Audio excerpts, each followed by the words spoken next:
여러분 안녕하십니까. 경제현장 오늘 시작합니다. 손님은 왕이라는데 은행만 가면 작아지는 모습 많은 분들이 예외가 아닐 겁니다.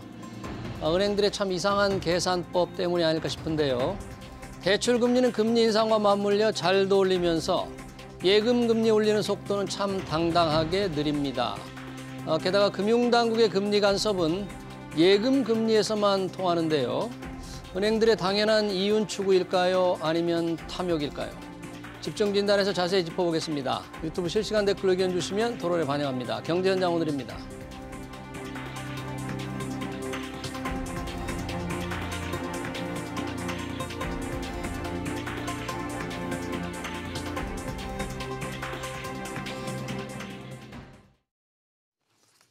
네, 오늘 토론 함께할 두 분 소개합니다. 석병훈 이화여대 경제학과 교수, 그리고 김득희 금융정의연대 대표 나오셨습니다. 두 분 어서 오세요. 네, 반갑습니다. 반갑습니다. 자, 저희가 은행들의 어떤 행태, 영업 행태, 금리 결정 행태에 대해서 지난번에도 한번 토론을 했습니다만 또 문제가 되고 있습니다. 대출 금리는 급격하게 오르는데 예금 금리는 다시 천천히 오르거나 떨어지고 있다. 그래서 대출 금리 최고 금리가 연 8%, 예금 금리는 연 4%로 떨어졌다. 김 대표님, 지금 은행들 예금 대출 금리 어떻게 지금 결정하고 있습니까? 어떻게? 여기 지금 작년에 저희들이 1월 달에 분석했던 그하고는 좀 다른 형태를 보여주고 있는데 작년 1월에 저희들이 분석했던 것은 정통적으로 은행은 대출이자를 광풍의 속도로 올리고 예금금리는 뒷북 인상시키는 이러다 보니까 예대마진 폭이 한 2.3%까지 벌어지다 보니까 예대마진 장사가 너무 심하다라고 해서 저희들도 논평을 내고 사회적 여론이 비난이 많이 일었지만 이번에 예대마진이 벌어지는 이 현상은 정부 당국의 개입 때문에 벌어지고 있는 거거든요. 아, 금융당국의 개입 때문에? 네, 금융당국이 다름이 아니라 은행들이 과다 이자 경쟁을 작년 12월에 했습니다. 심한 경우는 지방은행 같은 경우에는 로또 예금금리라고 해서 금요일마다 추첨을 통해서 10%를 이자를 더 주겠다 당첨되면 이런 식으로 예금금리를 과다 경쟁을 하다 보니까 은행으로 돈이 블랙홀처럼 다 몰리기 시작을 한 거였습니다. 그러니까 금융당국이 예금 과다 경쟁 자제령을 내리니까 이런 건 또 말을 잘 들었습니다. 바로 말을 듣고 예금금리 인상을 이제 더디게 간 거죠. 그러니까 5%를 넘겼던 예금금리들이 지금은 다 4%대, 4.5, 그리고 심지어 정기예금 같은 경우는 3%대로 다시 3%대로? 낮춰져 있는 상태고 대출금리는 여전히 오르는 속도가 빨리빨리 적각 반영해서 오르고 있는데 기준금리 인상보다 여전히 더 인상폭이 더 높다 이렇게 느껴지고 있고요. 저희들이 민원을 받는 이유 중에 하나가 아니 기준금리는 3% 정도 올랐는데 왜 내 대출금리는 3.5가 오르느냐 이런 것들이 아마 코픽스 금리가 올라서 좀 더 반영될 수도 있고 아니면 은행들이 가상금리를 더 받아서 올릴 수도 있는데 이거는 예금금리 공시 자료를 보면 예대마진이 7월부터 11월까지는 높았다가 낮아지고 있는 현상들이 5대 은행을 보면 나타나요. 1%대에서 한 0.7%대까지도 낮춰주고 있는 상황인데 작년 말까지 11월까지는 예대마진이 좀 좁혀지는데 12월은 아직 이제 공시가 안 돼서 모르고 있는데 아마 다시 예대마진이 벌어졌을 거로 예상되고 있습니다. 그러면 지금 평균적으로 은행 예금금리는 한 4% 초반 또는 3% 후반. 대출금리는 상단이 8%대를 뚫었어요? 간 거죠. 주담대 같은 경우. 왜냐하면 코픽스 금리가 사상 최대 2010년부터 코픽스 금리를 공시를 냈는데 4.34가 나왔습니다. 그러다 보니까 조달금리가 4.34가 나오니까 대출금리는 8% 상단을 갈 수밖에 없는 거고요. 또 좀 있으면 한국은행이 기준금리 또 인상할 거 아닙니까? 그러면 이제는 지금 우리 은행이 최고로 높은데 8%대로 다른 은행들도 8%를 찍고 8.5도 나올 수가 있는 거죠. 기준금리가 한 번 더 오르게 되면. 석병훈 교수님, 그러면 은행들이 대출금리, 예금금리 나름 어떤 기준을 가지고 결정할 텐데 예금금리는 당국의 간섭 때문에만 지금 그것 때문에 좀 약간 주춤하는 거예요? 떨어뜨리고 있는 거예요, 은행들이? 그렇다고 볼 수는 없습니다. 예금 금리가 낮아지는 이유는 세 가지 정도 이유가 있는데요. 첫 번째는 아까 김 대표님께서 말씀하셨듯이 금융당국이 지난 10월 말 11월 초에 걸쳐서 레고랜드 사태로 채권 시장의 단기 자금 경색이 심화되니까 은행에서 이제 예금을 통해서 자금을 처음에는 원래는 이제 은행채 발행을 하거나 예금을 통해서 자금을 조달하는데요.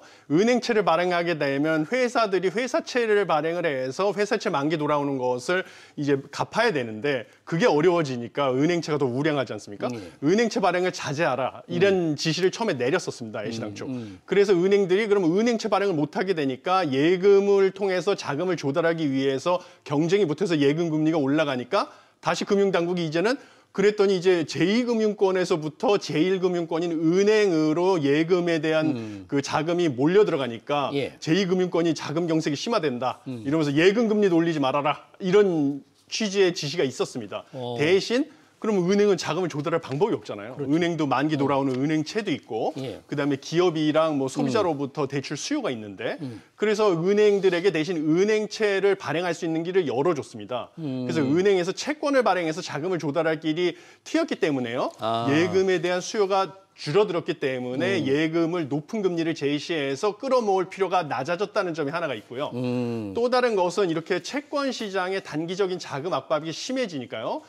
금융당국에서 대책으로서 원래 예대율 비율 규제라는 것을 했습니다. 예대율 비율 규제라는 게 뭐예요? 예금 대비 대출의 비율인데요. 원래는 이제 100%였습니다. 예. 그래서 예금에 대해서 100%까지만 대출을 줄 수가 있었는데요. 그걸 갖다가 한시적으로 6개월 한시적으로 은행 같은 경우는 105%로 낮춰줬고요. 높여줬고요. 네. 그다음에 이제 저축은행 같은 경우는 이제 110%까지 작년 10월 말부터 6개월간 높여줬습니다. 그러니까 이제 뭐 대출이 늘어나도 그거와 1대1의 비율로 예금을 더 끌어모을 필요가 없어진 것이죠. 예. 은행 입장에서는. 그래서 또 역시 예금 금리를 높일 필요가 낮아졌다. 뭐 이런 이제 두 가지 이유. 그다음에 마지막 이유는 이제 금융당국에서 또 예금 금리 올리지 말라고 자제하라. 이런 세 가지 이유 때문에 예금 금리가 낮아진 것으로 보이고 있습니다. 네, 금융당국의 어떤 압력도 있었고 단기 자금 시장에 조금 안정되는 지금 그런 거죠. 은행채 발행을 은행채 통한 발행이 자금 조달이 조금 용이해진 점. 숨통이 트여지니까 시장이 안정되는 그런 측면이 다 작용을 해서 지금 예금 금리를 안 올려도 되는 상황이네요. 예대율 규제도 한시적으로 복합적 요인이 완화했고요. 있는 거죠. 복합 요인이 있는데 그런데 대출 금리는 계속 오른다. 그게 좀 이해가 안 되는 거죠. 그러니까 저는 예금 금리 인상 자제를 했을 때 대출 금리도 같이 보면서 저는 개입을 했어야 된다고 보고 있거든요. 근데 대출 금리에 대해서는 모니터링만 하겠다. 계속 보고만 있었죠.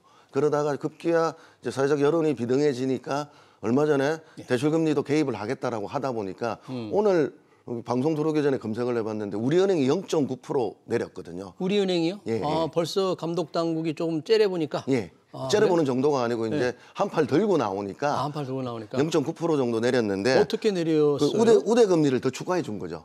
지금 우대 금리 요건들을 더 추가를 해서 그다음에 가산 금리를 조정하는 방식으로 최대 0.9% 주담대하고 전세자금 대출에 대해서는 신용대출은 아닙니다. 그러니까 주담대와 전세자금 대출에 대해서만 이제 0.9%를 내린다는 건 이 말씀은 대출 금리가 과도하게 더 수용했다는 것들, 우리가 비판했던 것들이 일면 타당함성들이 있는 거죠. 충분히 내릴 수 있는 요인이 있었음에도 불구하고 우대금리 감면을 줄인다든가. 작년에 그랬거든요. 우대금리를 실제 해줘야 되는데 우대금리 축소를 해버린 거였죠. 예전에는 우대금리로 감면해주던 것을 축소해서 급여 이체만 해주는 방식으로 해서 대출금리가 오르는 형상이다 보니까 2.3까지 예대마진이 벌어졌다고 말씀을 드렸는데 이번에는 여전히 그런 요소가 있다 보니까 예대마진 폭이 벌어진 거 아니냐. 그리고 대출금리가 상승하는 게 있는 거죠. 그렇기 때문에 저는 금융당국이 물론 이것도 하면 또 간치다 이렇게 아니냐 이 이야기는 있겠지만 그런 논란이 있죠. 은행 이자를 예금 이자를 개입을 했으면 대출 이자도 같이 개입을 했어야 되는 거죠. 안 그러면 제가 뭐 은행 부행장하고 한번 담소를 나누는 시간이 있었는데요. 올해 은행 예상 어떻게 되십니까 했더만 아시다시피 대출 은행 금리는 오르지 마라 그러니까 예금 금리는 낮은 상태고 대출 금리는 오르는데 다만 중소기업 대출이라든가 코로나 대출 때 중고상인들 연체율이 좀 높아지고 있어서 그게 걱정이지만 예대마진 구조는 안정적으로 좋습니다라고 할 정도로 좋다. 그 정도로 구조적으로는 지금 좋은 요인이기 때문에 이런 현상이 계속된다면 땅 짓고 헤엄치는 영업이다 이런 비판이 생기니까 금융당국이 개입을 했고 본격적으로 시작했다. 그 본격적인 개입에 따라서 우리은행이 처음으로 대출 금리를 금융당국의 간섭에 못 이겼어요. 처음은 아니고 두 번째인데 내렸는데 우리은행이 내렸으니까 또 다른 은행들도 눈치 보기 하다가 여론이라든가 금융당국의 눈치를 보고 자동 따라가기 인하가 나타날 것으로 보여집니다. 예. 근데 이제 은행들이 내린다고 금리 발표할 때 아까 0.9%포인트 낮춘다고 그러잖아요. 거기에 적용될 수 있는 사람들이 정말 다 적용이 되는지 그걸 못 믿겠어요. 주담대하고 전세자금은 적용이 되죠. 여기서 예외는 시키지 못하는데 저는 해당이 안 되죠. 신용대출이니까. 그러니까 주택담보대출과 전세자금 대출을 받은 사람 중에서 또 무슨 조건이 다 맞아야 될 거 아니에요? 그런 건 아닐 겁니다. 그런 건 안 해요? 만약에 또 조건을 따져가지고 그거 축소시킨다 그러면 또 다른 비난을 받을 수밖에 없죠. 아니 뭐 급여 이체해야 되고 연금 이체해야 되고 카드 써야 되고 은행 가면 뭐 온갖 걸 다 요구하잖아요. 그거는 우대금리 감면에서 이미 대출금리 감면 적용을 하고 있기 때문에 오히려 대출금리가 인하되는 효과가 선제적으로 발생된 거죠. 그게 조건이 충족되었을 때는. 한번 요번에 내릴 때 그런 조건이 복잡한 조건이 붙어있는지 한번 좀 나중에 좀 검토를 감시해 보겠습니다. 그 다음에 일단 한번 좀 자세히 얘기를 해주십시오. 자, 이 예금 금리가 이렇게 조금 많이 안 오르고 좀 떨어지니까 한때 예금 금리가 연 5% 됐었잖아요. 그래서 그 예금 하러 아까 우리 김 대표님 말씀처럼 뭐 아주 그냥 고객들이 열심히 찾아다녔는데 요즘은 그러면 그런 게 좀 없겠네요. 그래도 0.1% 포인트라도 높은데 찾아다니는 뭐 그런 노력을 좀 많이 하고 있는 거죠, 그래도? 뭐 여전히 예금 이제 금리 노마드족이라고 하죠. 금리 유목민이라고 하는데 지금 고금리 고물가 상황이 지속되다 보니까요. 소비자들 입장에서는 조금이라도 금리 높은 곳으로 찾아가지고 이동을 해서 자신의 좀 금융소득이라도 늘려서 실질 소득을 높게 가져가고자 하는 그런 욕구를 가지고 있는 것은 너무나 당연한 것이고요. 이런 식으로 이제 최근에 또 인터넷 뱅킹 활성화돼 있고요. 인터넷 은행들 같은 경우는 이제 금리 차에 따라서 예금 잔고가 수신 잔고가 확 변하거든요. 그래서 인터넷 뱅킹 이제을 위주로 한 인터넷 금융사들 같은 경우들은 이제 경쟁적으로 여전히 예금 금리를 올리고 있기 때문에요. 이런 쪽으로 이제 이동을 하는 것은 소비자들의 자금이 수신 자금이 이동하는 것은 너무나 당연한 현상이다. 그런데 이제 최근의 특징은 뭐냐면 예금 금리를 갖다가 정기 예금 계약을 할 때요. 장기로 계약을 하고자 하는 경향이 있는 것으로 지금 보도가 되고 있습니다. 왜 그러죠? 장기? 그 말인즉슨 지금 현재가 사실상 뭔가 최고 금리에 가깝다.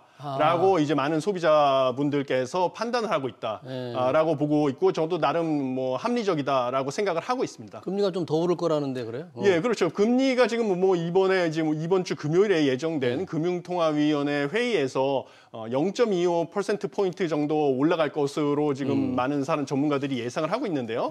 그러면 이제 기준금리가 3.5%가 되는데 연 3.5%가 되는데 뭐 그다음에 이제 환율 상황이라든지 그다음에 미국 연준의 이제 기준금리 인상하는 속도와 폭에 따라서 또 달라질 수는 있겠지만요. 지금 사실상은 국내 이제 가계부채 상황이라든지 뭐 이런 것 때문에 3.5% 이상으로는 올리는 게 쉽지 않지 않은가 이런 예측을 해서 지금보다 뭐 0.25%포인트 올라봤자 지금 현재가 사실상 이제 최고 금리에 가깝다고 판단을 해서 지금 상황에서 금리를 장기간 묶어놓겠다. 이런 이제 소비자분들의 이제 욕구가 강하다. 그리고 나름 합리적인 판단이다. 이렇게 생각을 하고 있습니다. 그러니까 지금 예금 들 분들은 좀 장기로 하는 게 좋겠다. 그러네요. 그렇죠. 예, 앞으로 이제 뭐 최고 금리가 도달한 다음에는 유지를 하다가 이제 하락할 일만 남았기 때문에요.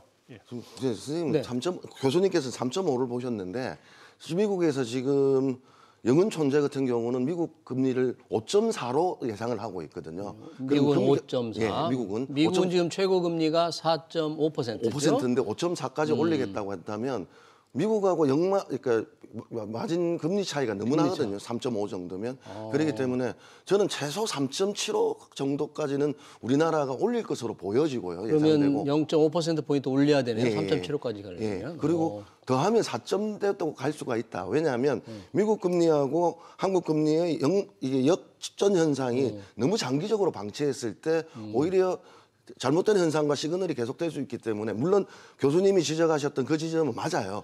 우리나라 당국자들이 지금 대출 규제 다 풀고 있지 않습니까? 예. 너무 급박하다 보니까 아직 미국이나 이런 데서는 이 정도까지는 아니거든요. 우리만 먼저 선제적으로 다 풀고 있는 것들은 부동산 시장의 침체가 건설회사 도산으로 이어지고 그러면 최소한 저축은행 사태 정도로 갈 것으로 보여지기 때문에 예. 선제적 대응을 하고는 있는데 그럼에도 불구하고 이 금리는 좀 더 격차를 줄이기 위해서 올릴 가능성이 있다. 저는 그렇게 보여지죠. 물론 지금 예금을 장기적으로 하지 말라 이 말씀을 뜻하는 게 아니라 네. 금리는 미국이 너무 강경하게 너무 더 올릴 거니까 고금리의 상황을 지금 우리도 계속적으로 그 차이 당국자들이 때문에 이야기하고 있습니다. 조금 더 올릴 것 같다. 그러나 여튼 뭔가 금리 정점을 향해서 가니까 예금하시는 분들은 조금이라도 장기로 하는 게 좋겠다는 하고 있다는 데 추세를 우리 석 교수님 설명을 해주셨고, 아까 우리 김 대표께서 이제 그 어느 은행 부행장 안정적인 예대 마진을 확보하고 있다 그러는데, 안정적인 예대 마진 은행 이자가 지금 은행들이 수익이 굉장히 좋다는 거 아닙니까?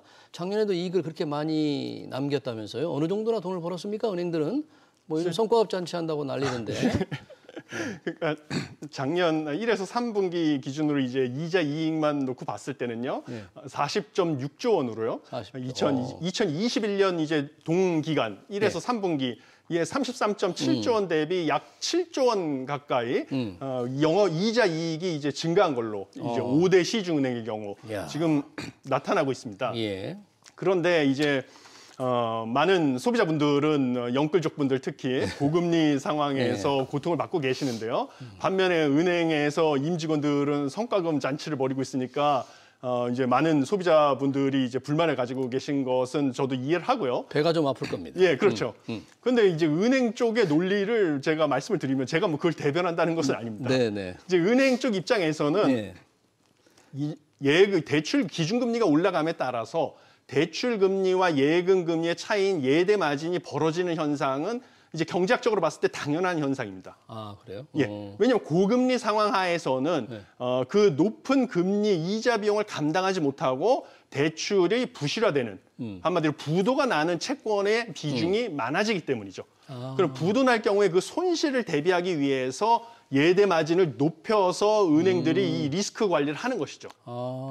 그래서 금리가 올라가면 예대 마진이 올라가는 게 원래 이 당연한 경제학 거다. 이론에서는 당연한 현상입니다. 예. 그래서 뭐 예를 들면 금감원에서 최근에 발표한 국내은행 원화대출 부분별 연체율 10월 말 기준으로 봤을 때는요. 가계대출 같은 경우는 이제 가계대출 총계획뿐만 아니라 주담대, 가계신용대출 모두 다 전년 동기 대비, 전년 동월 대비도 증가했고요. 연체율이. 그다음에 전월 대비로도 다 증가하는 추세를 보이고 있습니다. 연체율이? 그러니까 은행 입장에서 이런 연체율이 높아가지고 있다는 것은 가계대출이 부실화될 가능성이 커지니까요. 기준금리가 높아짐에 따라서 이 고금리 이자 비용을 감당할 수 없는 차주들이 많아지니까요. 이거에 대비해서 예대 마진을 늘려서 리스크를 해지하는 차원에서 대응을 했다. 그리고 거기서 만약에 영업이익이 많이 발생한 것은 이 사전에 부실화될 차주들의 대출을 상환시키고요. 리스크를 관리하는 은행 직원들이. 관리를 잘했다. 네, 그렇죠. 리스크 관리를 잘했다. 그래서 그 사람들한테 성과로 보상을 한다. 그다음에 뭐 이익을 주주들한테 배당금으로 환원을 하겠다. 뭐 이렇게 이런 식의 논리를 댈 수 있는 것이죠. 우리 돈 많이 번다고 너무 욕하지 마라. 우리가 금리가 올라가면 예대 마진 불가피하게 늘어나는 것이고 리스크 관리를 잘했는데 왜 욕만 하는 거냐. 그런 얘기네요. 대표님. 근데 저도 뭐 노조간부 출신이라서 일점은 이해는 하는데요. 우리도 지금은 저는 도를 넘었다고 보는 거죠. 도를 넘었다. 왜냐하면 내 대출 이자가 지금 올랐어요. 예. 기준금리 인상보다 더 오랐다고 더 오른 민원들이 많이 들어오는데 예를 들어서 지금 한 3.25 정도, 2.75 정도 올랐거든요. 기준금리가 0.5에서 3.25니까. 근데 2.75보다 더 오른 한 3% 이상의 대출금리가 오른 셈이에요. 네. 나는 내 이자를 지금 더 내고 있어요. 그렇죠. 예전보다. 네, 훨씬 더. 그리고 이걸 미천으로 해서 네. 리스크 관리를 잘했는지에 대해서는 금융소비자 눈에는 안 보입니다. 네. 나는 지금 현재 객관적인 사실은 대출 이자를 더 내고 있을 뿐입니다. 10만 원에서 15만 원. 그런데 이걸 미천으로 해서 성과급 잔치를 400%를 한다. 예. 어디가 400%나 줬어요? NH 농협이 지금 400%가 NH 농협 나왔거든요. 400%? 예. 400%? 예. 많이 줬네요. 예. 그러니까 국민 정서가 있는 거죠. 금융소비자 입장에서는 내가 오른 대출 이자를 미천으로 400%를 한다. 물론 월가만큼은 아니죠.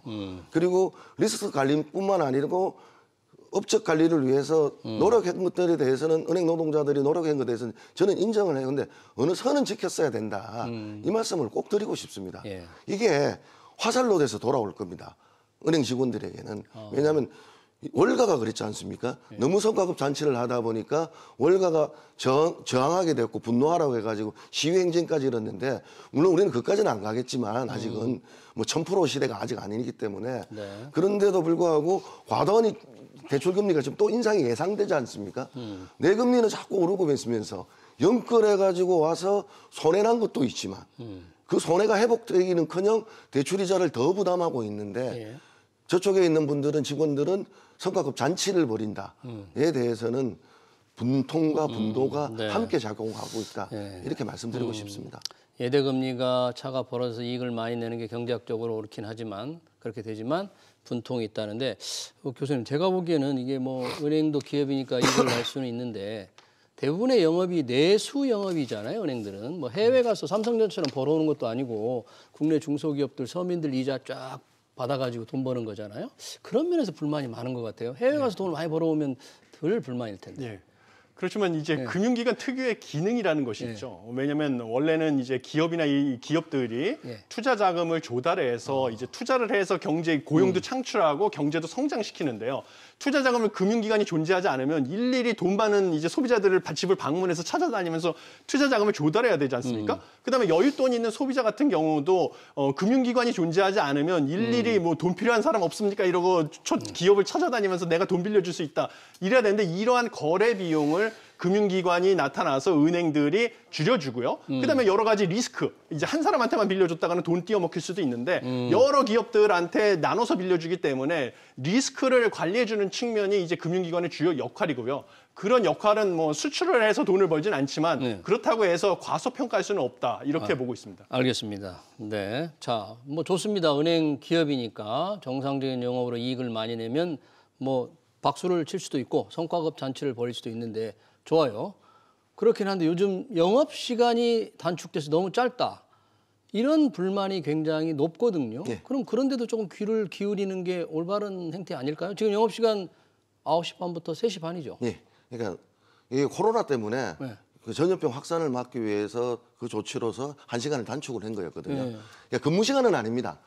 퇴근 시간과 영업 시간이 있는데 영업 시간이라 하면 고객을 상대로 하는 영업 시간을 이야기를 하는 겁니다. 예. 그러니까 고객을 상대로 하는 영업 시간이 9시 반부터 지금 3시 반으로 1시간을 단축을 했는데 코로나 거리두기가 해제되었으면 당연히 환원을 했어야 되는데 왜 안 하는 거예요? 금융노조 입장에서는 이걸 바로 환원할 이유가 없죠. 이유가 없다. 다른 거를 가지고 협상을 할 수도 있고 다른 뭐 거를 여러 협상? 가지의 협상적 전략에서 있는데 그게 금융노조 입장에서는 잘못하면 소탐대실이 될 수가 있죠. 그래서 지금 뭐 TF에서 논의를 시작하기로 했고 금융위원장이나 금융당국에서는 금융노조를 상대로 영업시간 환원해야 된다라고 해가지고 지금 고공전을 지금 시작은 했는데 여론조사하면 무조건 정상화해야 된다에 압도적인 찬성이 나올 겁니다. 네. 뭐 저도 이제 영업 정상화는 이루어져야 된다고 보고 있는데 다만 이제 점심시간 문제가 있어요. 점심시간, 뭐 점심시간에 문을 닫는 것도, 영업 안 하는 것도 있다고 그러는데, KB 국내. 금융노조 입장에서는 이제 점심시간에 전 점포가 문을 닫자라는 입장을 가지고 있거든요. 그게 요구안으로도 들어갔고. 그거를 협상하려고 지금 있다? 국민은행 같은 경우는 이게 몇 개 점포가 점심시간을 셧다운을 시켰어요. 거기에 이제 시범적으로 운영을 하는데. 어떤 점포가 그래? 이제 그거는 이제 조금 이해를 해 주셔야 될 게 2인, 3인이 근무하는 디지털 영업소 같은 데를 이야기를 하는 거죠. 아니면 군부대 출장소 같은데. 그러니까 2명이 근무하다 3명이 근무하다 보면 이게 혼자 앉아서 근무를 할 수 발생을 하지 않습니까? 한 명이 밥 먹으러 가면 한 명이 혼자서 근무를 하게 되면 그러면 뭐 강도라든가 뭐 이런 금융 보안성의 문제가 생기기 때문에 그거는 셧다운을 시켜서 점포 문을 닫는 것들에 대해서는 저는 금융 소비자들도 이해해 주시는 게 오히려 좀 호소를 드리고 싶은데 금융노조는 이제 수건 사업이 금융 점심시간에 전체를 문을 닫자는 거죠. 아, 금융노조는 예. 점심시간 전 점포 닫기 위해서 지금 3시 반을 4시간으로 원상 복귀하지 않고 협상을 하려고 지금 줄다리 하려고 지금 작전을 짜고 있는 그렇게 거예요? 하는지는 모르겠지만 그런 여러 가지가 있으니까 우리가 가져올 때는 시작할 때는 모르겠지만 그걸 환원시킬 때는 뭔가가 있어야 되지 않겠습니까? 그런 게 아닌가 저는 그렇게 생각하고 아니, 있습니다. 뭔가 있기는 원래 사회적 거리두기에서 단축했으면 거리두기 해제됐으면 당연히 자동으로 복귀해야 되는 거 아닙니까? 뭐 그렇죠. 예. 지금 금융노조 측에서 조건으로 내세운 건 실내 마스크 착용이 해제가 되면 이제 영업시간 정상화를 논의해 볼 수 있다. 이런데 이제 조만간 실내 마스크 의무 착용이 해제가 될 가능성이 커지지 않습니까? 예. 그래서 이제 태스크포스에서 다시 논의를 하고 있는데요. 그런데 지금 이 현 문제는 뭐 대표님께서도 좋은 말씀 많이 해주셨는데요. 가장 중요한 건 왜 빨리 정상화를 안 시키느냐. 정상화를 안 시키고자 하는 노조 측의 이익하고 이제 사용자 측의 이익이 맞아 떨어지기 때문입니다. 그렇죠. 사실. 어떻게 맞아떨어져요? 노조 측은 당연히 적게 일하고 적게 똑같은 일하고. 돈을 받으면 좋죠. 휴식권도 보장이 되고 뭐 이러니까. 그러니까 빨리 정상화하고 싶지가 않은 것이고요. 예. 사용자 측 입장에서는 무엇이냐면 은행 같은 경우는 영업시간이 끝나고 나서 또 다른 업무가 시작이 됩니다. 그러니까 영업시간이 길어지면 길어질수록 은행원들은 영업시간이 종료된 다음에는 이제 뭐 대출 서류도 정리를 해야 되고요. 뭐 신용평가 서류도 만들어야 되고 뭐 이런 식으로 다른 업무가 이제 시작이 되는데요. 본격적인 업무가. 이 퇴근 시간이 늦어지는 거죠. 그러면 사측 입장에서는 이제 시간의 근무 수당이라든지 이런 추가적인 인건비 지급이 늘어날 수밖에 없는 것입니다. 네. 그런데 영업 시간을 줄이면 대신 이제 소비자들은 이제 인터넷 뱅킹이나 뭐 이런 걸로 사용이 활성화되면서 점포 방문이 줄어들고요. 이게 이제 그대로 되면 나중에 시간의 근무 수당이나 뭐 이런 걸 지출할 필요가 없는 거죠. 사측 입장에서도. 그러니까 사측은 인건비가 절감돼서 좋고 노조 측은 이제 일찍 퇴근도 할 수 있고 휴식권도 보장돼서 좋고. 그러니까 양쪽의 이해관계가 맞아 떨어지기 때문에 지금 굳이 나서서 먼저 늘릴 필요가 없는 것이라고 보고 있습니다. 교수님 말씀 한 가지 보이는 게 예. 그러니까 영업시간이 단축된다 해서 노조 측들이 그냥 놀고 있는 건 아닙니다. 그렇죠. 예, 뭐 그러니까 업무가 가다하게 많다 보는 거고 그리고 이제 시간의 수당도 이제 주 52시간이 시행되고 있기 때문에 그게 이제 과도한 예전처럼 별 보고 퇴근하고 이러지는 않거든요. 그렇기 때문에 그것만 좀 정정드리겠습니다. 네네. 그러면 이게 쉽게 원상복귀 되기가 어려울 것 같은데 여튼 뭐 일반 마스크 해제하면 복귀할 겁니다. 그래요? 아니 직장인들은 지금 뭐 반차를 내야만 은행의 현장 점포에 갈 수 있다 이런 불만까지 있어요. 금융노조가 마스크 해제하면 고려할 수 있다고 했는데 더 이상을 내세울 명분들이 좀 궁색해지기 때문에 금융노조도 여론의 눈치를 받아들일 수밖에 없는 거 아니냐 이렇게 보고 있습니다. 주 4.5일제로 가자고 요구하고 있는데요. 다른 명분이 있어서 지금 어떻게 될지는 잘 모르겠다고. 그거는 이제 쉽지 않을 겁니다, 사실은. 그래요? 4.5일제는? 왜냐하면 그거는 이제 국민적 합의라든가 국민적 여론의 지지가 있어야 되는데 이게 400%씩 성과급 잔치를 했을 때 공헌 시선을 가지지 않고 있거든요. 예. 그래서 금융노조가 지금까지 물론 이런 것도 했지만 비난받던 것도 했지만 금융공공성 회복을 위해서 뭐 낙하산 저지라든가 여러 가지도 했던 것들이 여론의 지지를 받아야지 자기들이 주장하는 것들을 관철시킬 수 있다는 학습 효과들이 그동안 있었기 때문에 계속 무원칙하게 타협하지 않고 가지는 않을 거라 저는 그렇게 믿고 있습니다.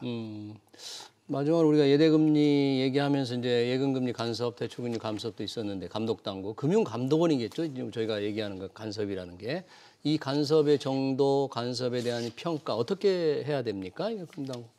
뭐 저는 뭐 예전부터 금융당국에서의 간섭은 금융기관에 대한 간섭은 금융기관이 부실화가 돼가지고 나중에 공적 자금이 추가로 투입할 것을 막는 것에 한해야 된다. 한정해야 된다라고 생각을 해왔었습니다. 예. 그래서 이번 같은 경우도 사실은 뭐 제2금융권에서 제1금융권으로 예금 자금이 몰려가기 때문에 자금 경색이 심해진다고 예금 금리를 못 올리게 막아버리니까요.